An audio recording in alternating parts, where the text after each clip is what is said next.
I think I am on air right now, and we welcome you, ladies and gentlemen, to this, the launch of my new livery.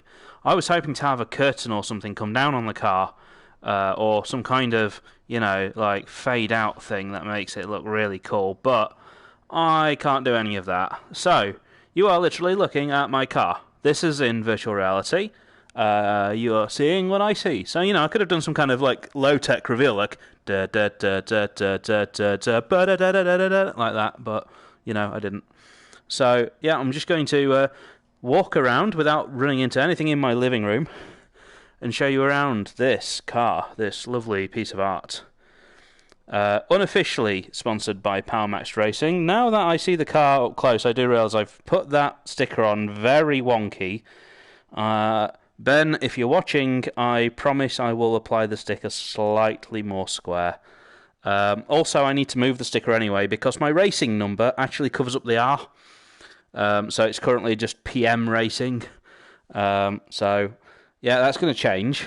Didn't quite get it right the first time.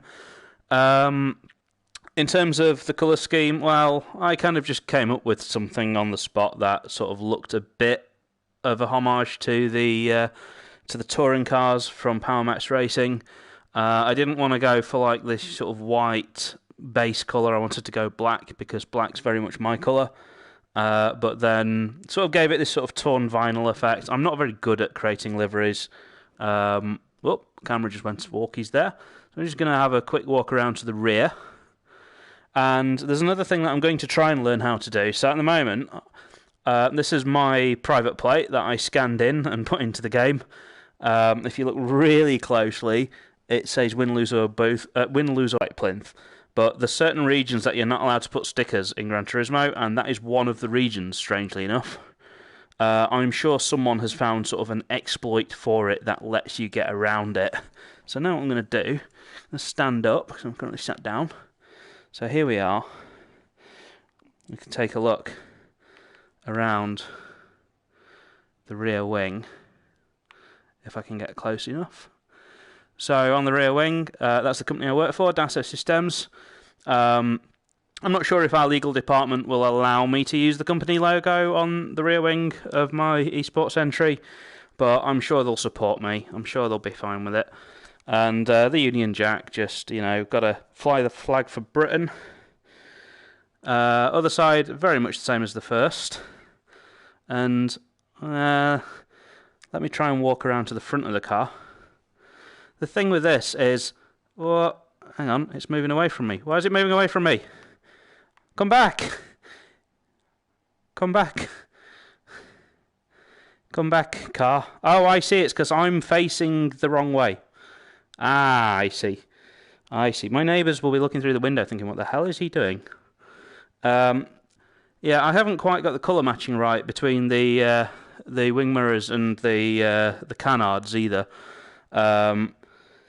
But that's going to just be a small change as well. Well, actually, no, they are the same. It's just the lighting. They kind of pick up the light very differently. If I try and get down now, I'm just careful not to headbutt myself on my sofa here. I tried putting up some sort of vinyls on the bonnet, but there's too many holes in the bonnet. There's too many things in the way to really get a clean-looking vinyl there. I can blind myself with my own headlights if I wanted. Ah, my God! I need new eyes. Yeah, that's basically how I drive at night. Or in the day on the M6. I don't know if there's any other things I can do here. My car's gone. Come back. Oh, controls. Aha. Well, that's very boring. There's only 3. The car's behind me. Welcome to the world of VR. I do VR as part of my job, and trust me, it's so fun watching other people try to use it for the first time, and I'm no better than them. But we can have a look inside here now. Just have a look at inside the cockpit. You can see there's all sorts of detail. You can even sort of look inside the wing mirror and stuff. It's pretty cool. So yes, that is the livery. I'm only going to livery up the GT3. So those who've been watching this will know I race in a GT3 and a GT4 version of the same car. I'll show you the GT4 version, just so that you can get a feel for what the difference is aesthetically in the cars. So this is the GT4. Here. So it very much looks like the same sort of car. It is a Viper, but you can see less aero-y stuff on the GT4. It's more like the road car. It's just like a souped-up version of the road car with a roll cage. So I've got the hang of this now, actually. Yes. Yes! I wonder how blinding the lights are. Ah! On this one. Ah! Come to the light. Oh my god, it gets brighter! Oh my god. Okay, I need this car for the night. Oh, there we go.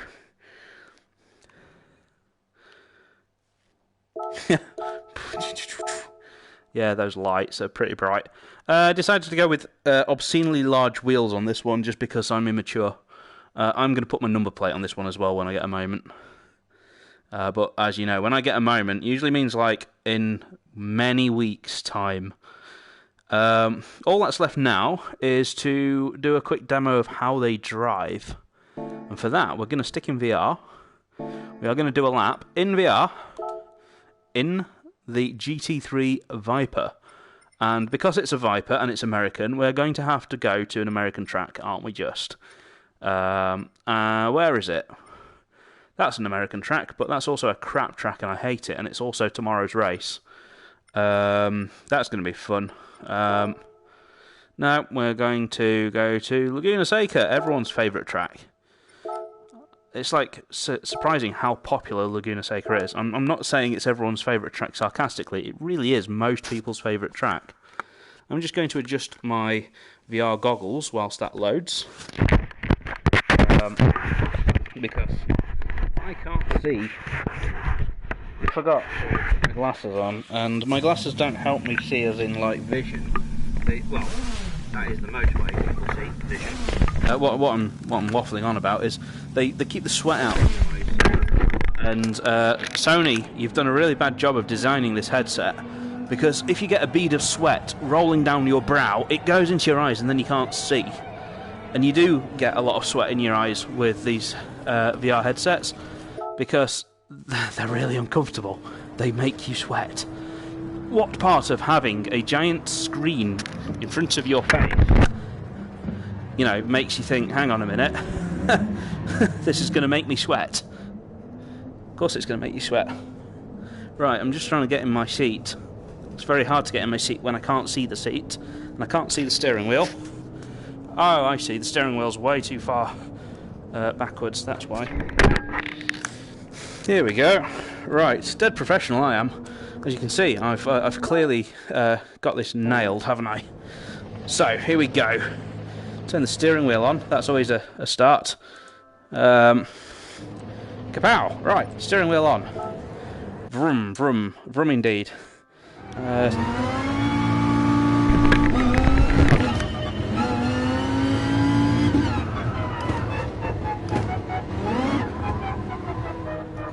My PlayStation's making loads of noises, so I hope that I'm not losing the stream.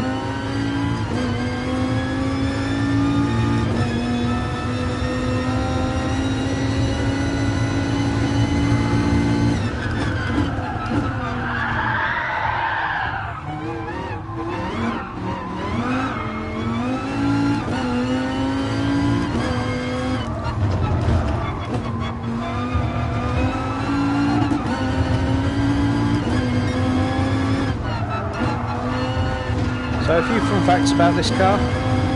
It's the most powerful GT3 car in Gran Turismo. However, all of the GT3 cars are capped to vaguely the same level of power, give or take a few horsepower. They also are capped to more or less the same weight as well.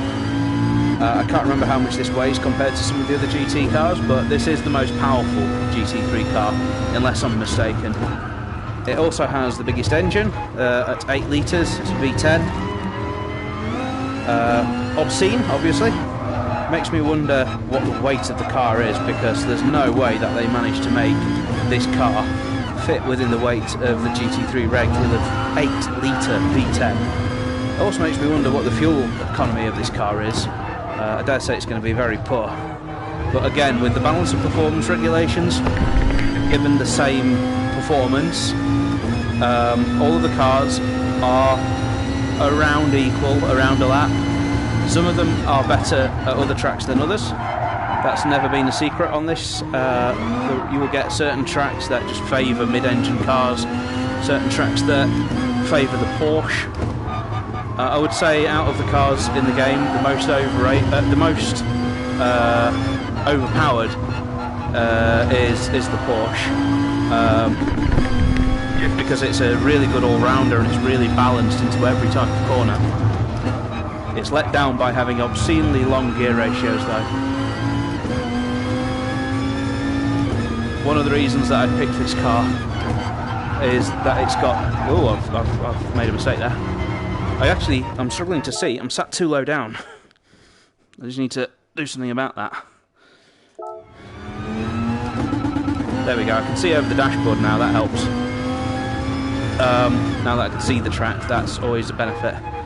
I think the camera has a habit of seeping its way down as I'm driving though, because the camera always starts where I want it and it never finishes where I want it on this VR. What was I going to say? So, strengths of this car, it's got really short gears compared to some of the others. You very much use all 6 gears on a track with decent straights. It can also ride curbs a lot better than some of the other cars. It's got a fairly good ride height.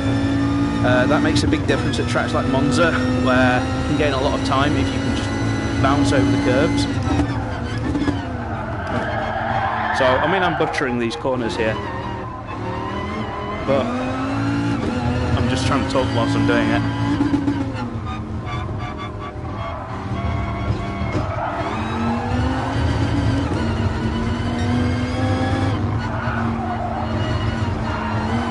I also don't know what tyres I've got on here, which may explain some of the handling.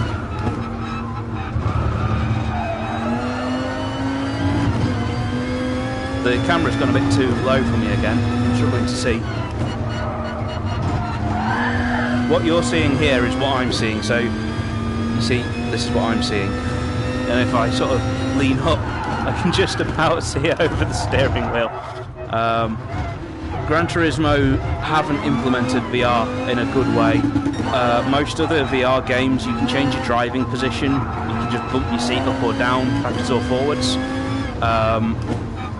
without actually having to change your physical seat. It's just annoying, again, that the folks at Gran Turismo do half a job. There we go, right. So, I think it's actually a case that the head tracking's just gone a bit astray. Right, now I've got proper field of vision. Let's go for a lap.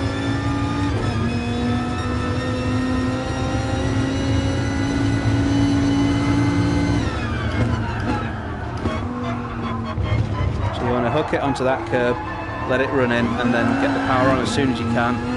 You're braking where the dirt changes colour there, and then you want to be hooking it onto that. This is a short lift. This corner, I've clipped too much curb there and that spat me out wide. So just touching that curb there is what caused me to go onto the dirt. And you want to hook it onto that inside and try and get on the power as soon as you can, because that really changes your lap time, how quickly you can get on the power down there. Coming up to the famous corkscrew, breaking a straight line over the crest. And you want to try and keep it to the inside and on the power as soon as you can, like that. Too many people, like noobs, just go too deep into that and you can lose so much time if you go deep.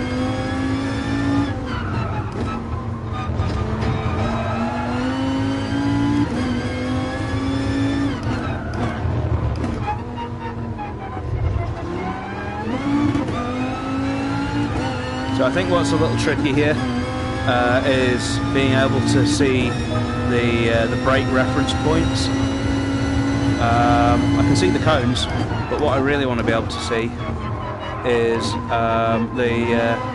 the braking boards, and the resolution of the headset's not quite there to be able to do that. And I was just fanning around there, just trying to figure out how to turn the ghost off. Sorry about that. I forgot which button it was. So again, I hit that curb. That spat me out wide. You saw the way that the car bounced there. Those sausage curbs really can launch you.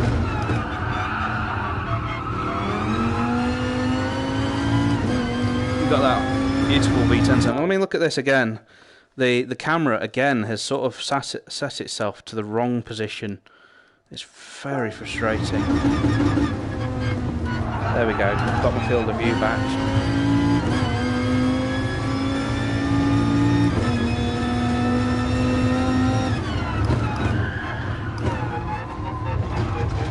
But yeah, there's a lot of things that I'm looking forward to with the PSVR 2 whenever that comes out for the PS5. I need to get a PS5 first, they're just out of stock everywhere. But I am looking forward to having some more resolution in VR, because this is 720p and it's pretty bad. You can't read the brake marker boards as you approach them. You can't really pick out which one's the 50 metre, which one's the 100 metre. It's a bit frustrating. We'll go for one more lap, I think.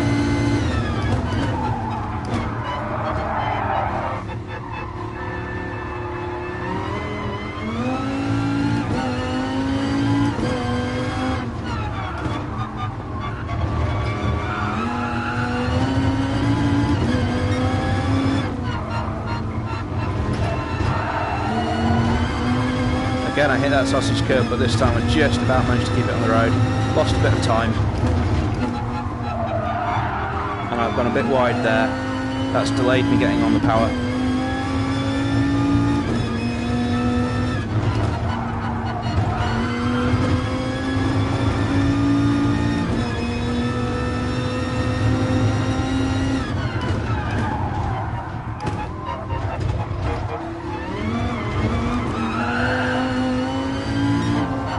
My camera's gone a bit squiffy again. I can't really see over the dash.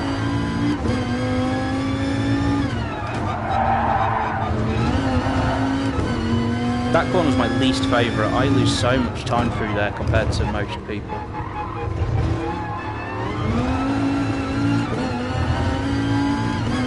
Let's take a look at the time. This is nowhere near what I can do without VR. Yeah, I should be in the 119s without VR. So 3 seconds a lot faster. I mean, I could see if I can get anywhere close to that.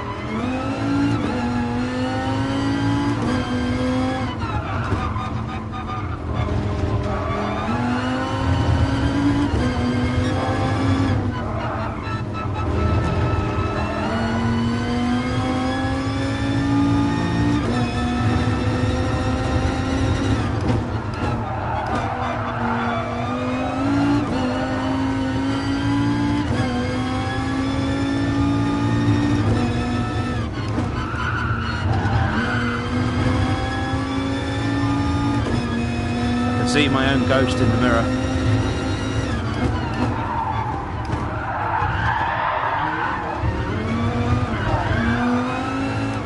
Yeah, got that wrong.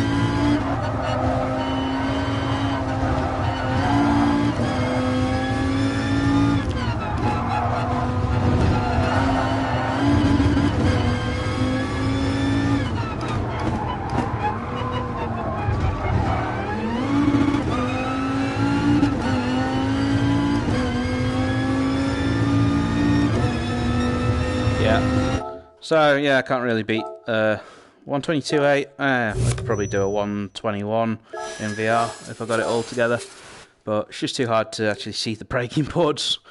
Thank God for the cones. But yes, that's the car. So thanks for watching that. If you did, I hope the sound and everything worked. Otherwise, I'm an idiot. So come back tomorrow. Tomorrow it's race day. We will be racing GT4s around Willow Springs. And I'll tell you what, let's do it. Let's change the track just before we go to Willow Springs. and let's go into the GT4 spec car and see what that track's like. You will see it's a horrible track. It's this one. Don't really care what time of day it is. This is a track that punishes mistakes.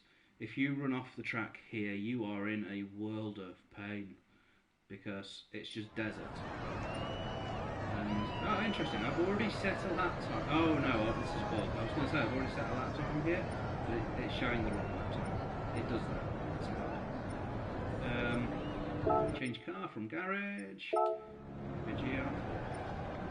They can't call it a GT4 for legal reasons, I assume.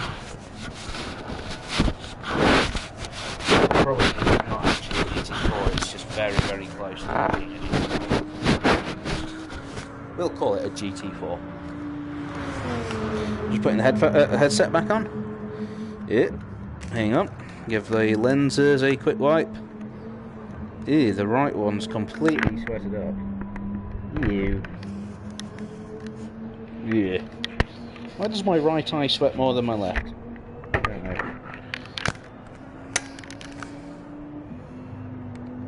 Yeah, it's still pretty awful, but it'll do. Let me just center the camera again. There we go. Camera is nice and centered. And yes, this looks very similar inside, and it sounds the same. But you'll realise it's nowhere near as powerful. This car is about, I think, 200 horsepower down on the GT3. And it's also down a lot of downforce. So, top speed, 150-ish.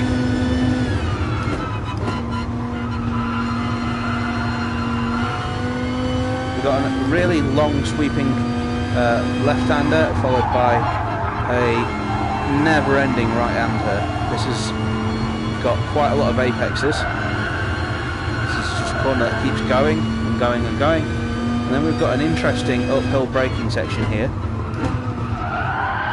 And I've locked my rear brakes and nearly ran off the track.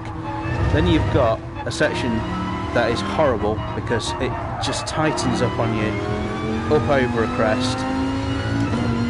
Then down the hill, we're going to hook in to, oh, I've ran really wide. This is a really poor line that I'm taking here. And this is the problem with this track, this is a track that's really, really about technique. This track separates the pros from the alright people. I think tomorrow you will see in the B race there will be people who haven't mastered this track, and I may be one of them. It depends how much time I get to practice tomorrow. There's multiple corners here where you need to know the technique and you need to know the right line. The first sector is kind of alright. This corner's not too hard to get right. I could have taken a lot more speed through there, but I'm just learning. This corner's alright as well, you just... Okay, you don't skid it around like that. You want to be a lot smoother than that, but it's not too bad. You just pick a line and keep on it. And then this is where it gets tricky, because your line in here really changes your line through here, and you want to let the car run slightly wide and then bring it in. I didn't quite get it there.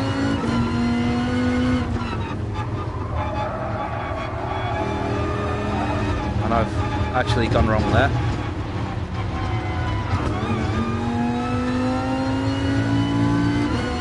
That's how much time it costs you. Look at that. We've got the final corner, which is a corner of doom. This is a really fast triple apex corner. I've tried to spot that apex where that cone is, but haven't quite got it. That is going to take all the practice tomorrow to be able to spot that apex. And if you go too wide, you won't get the car turned in because you've got further to turn in because you've gone wide. But if you go too narrow, then you won't be able to carry the speed through it. So it's a real corner that separates the men from the boys in terms of technique. And there you go, there's how easy it is to make a mistake. And the price of making a mistake is that I am now somewhere over in California, see? And the game won't put you back on the track in FIA races. You have to drive back to the track. That is easily 20 seconds lost, and that is going to put you well down the grid. So it's a race about making no mistakes. Really keep it on the black stuff. This corner here, again, so as I said, you want to come out wide here and then tuck it in and then get on the power as soon as you can.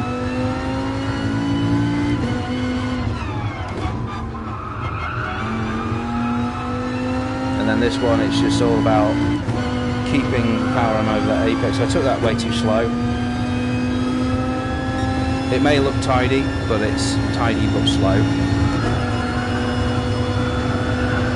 So keep to the inside, keep to the inside. When you see that cone, come to the outside.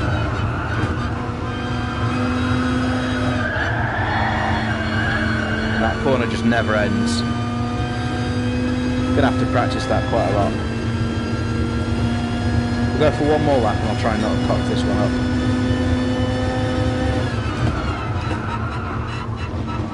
He says.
Not perfect, I can still take that a lot faster, but that was getting there.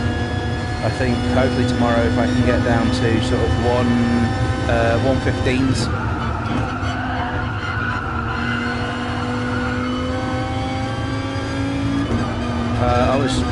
I was looking in my mirrors then at my own ghost. Ah!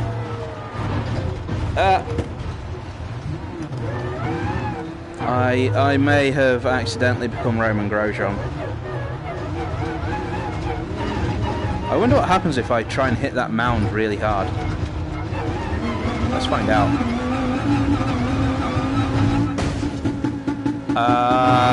Okay. Hello. Hello. Hello. Hello. Will you be my friend? Why am I staring at his arse? Yeah, this is one of those tracks actually where you can do some pretty crazy things if you drive off the track. I've managed to do a loop-the-loop before. I've managed to nearly hit one of those balloons.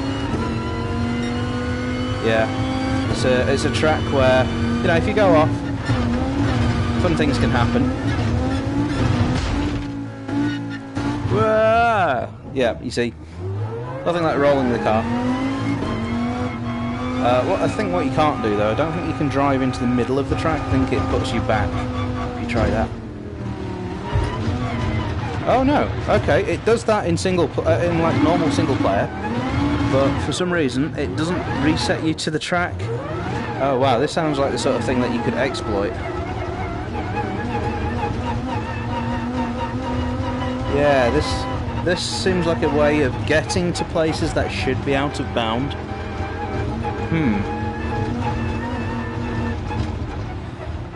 Like this tree. I wonder if it's solid. Oh, it is. Ow. I don't know. I thought it might be a mirage or something. This is making me feel very sick, actually, this sort of motion-y stuff. I'm just now exploring the track and just seeing if there's random things that I can explore.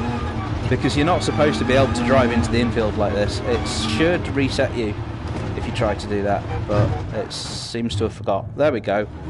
It's remembered.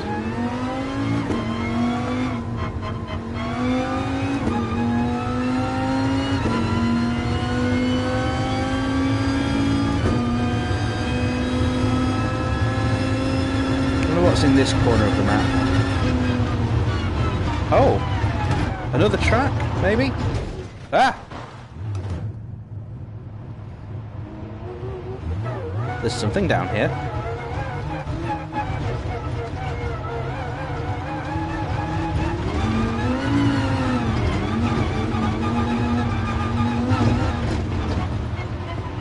Ah! Ah, I see, okay, like, there's a track over there, but I can't reach it.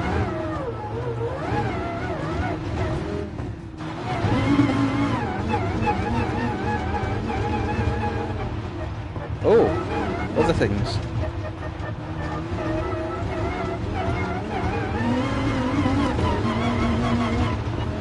Hay bales.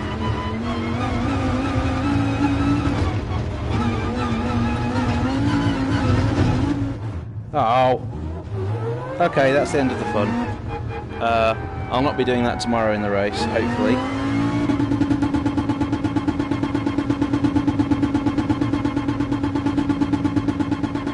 I want to climb that mountain. I want to see if it's possible, but I already know it's not.